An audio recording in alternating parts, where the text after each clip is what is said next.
Hey, it's time for another video. I just wanted to go over something real quick for novice and veteran collectors alike. Um, I picked these up in an estate cleanout. These were in a box with several other pairs of binoculars that were modern, and those have already been sold and everything. But I kept these aside for some reason, and I couldn't figure out the reason until a couple days ago. Now, I'll start off by saying that I've collected military items for over 40 years, and I've got a very extensive collection. And one of my specialties is German military from World War II, also American paratrooper items, uh, knives, and helmets and personal items that the soldiers would have used. A whole bunch of everything else as well, but I just want to go over this because sometimes when you collect for a long time, you get busy and you overlook things. And this could have been a very costly mistake had I not taken the time to research an item. I was going to put these up for sale on eBay, starting at a no reserve at $9.99. I figured it'd go for whatever they were worth. But instead, I decided, well, you know what, I'm going to look up and do some comps and see what they're worth and maybe see what other people have sold them for. And I was greatly surprised, and I was very relieved that I caught myself before I made a mistake.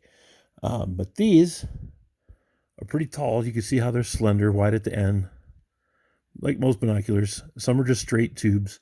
But you start looking at the name, and it's German, and it's 8x56C. I don't know what the C is yet, but um, again, just by looking up the make and the model, and I look on the back here, and these are Bush, and they're 56C. But when I do a search of their serial numbers and model numbers, they turn out to be not only just German, which is really high quality. Sorry, that's not focusing right. Really high quality optics. These turned out to be World War II Luftwaffe observation post binoculars, which is pretty hard to find. I'm sure a lot of people might have them in their collections, but I don't. Until now, I tested the tops here, and that was by doing a rub test, because you see they look like, plastic, but Bakelite was a composite material, different chemicals and oils that they used to make hard plastics with in 20s, 30s, 40s. I believe it even went up into the 60s, but the older the piece, the more it smells. So what I did is I rubbed these really hard until I felt some heat under my thumb. You turn it over, stick it up to your nose. And if any of you are familiar with old radio sets, it smells like the plastic from a circuit board. Or you could just, buy a strange smell. Other than that, it's plastic or lucite. No smell is lucite or plastic. And something that smells strange to you, if you don't know that smell of even oil products, it's just something that some of the old timers use, and that's who I learned it from many, many years ago for testing Bakelite.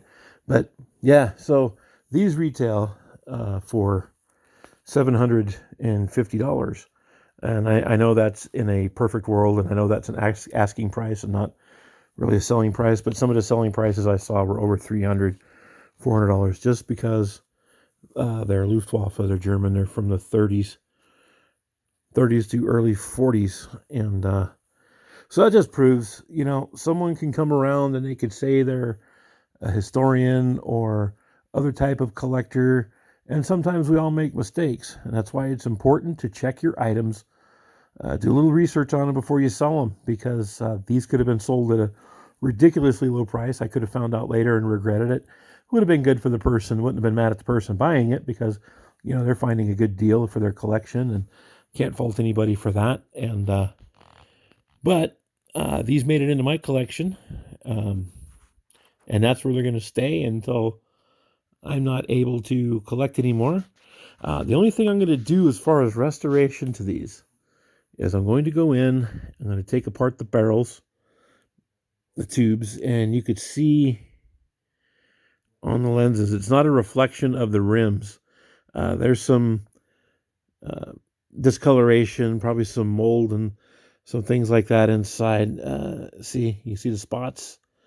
I'm going to have those polished out. I'm going to polish them out and make sure that the optics are good again. And that's all I'm doing to it, because I want these to last another, 100 years, 200 years, for as long as they can last. But, great collectible item. And it always shows that even us collectors make mistakes and we don't know everything. May seem like it sometimes, but yeah. So these are my collection now, and maybe sometime I'll give you a brief look at it, at least the optics and helmets and things. And we'll see y'all down the road. I'm going to have another video up later on of some items I won from online auction for January house. So have a great evening. Thanks for watching, and please like and subscribe and share with your friends. I need some more subscriptions so you can help me out. Thanks a lot. We'll see you later.